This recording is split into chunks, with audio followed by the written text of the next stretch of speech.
Skolopad, my SANGOMA told me who is bewitching me to faint at Samas. The socialite and singer whose real name is Nonhlanhla Qwabe, from QwaQwa in the Free State, later blamed muthi for the incident. Speaking to Daily Sun from Sun City, Northwest, Skolopad said, "I started having skin problems a few days before the event. Just after I solved the skin problem, I fainted. I think jealous witchcraft is behind my problems. I was dancing and having fun when everything suddenly went blank. I blacked out and collapsed."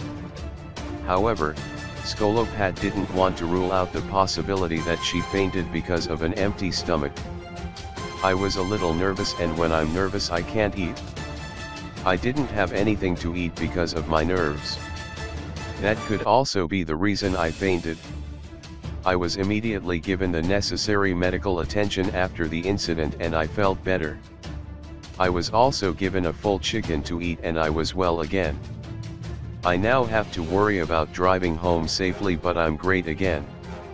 Talking about the black see-through dress she wore to the event, Skolopad said she was dressed by Luravi designer Thambach Habalala and her hair was sponsored by Junior Hair.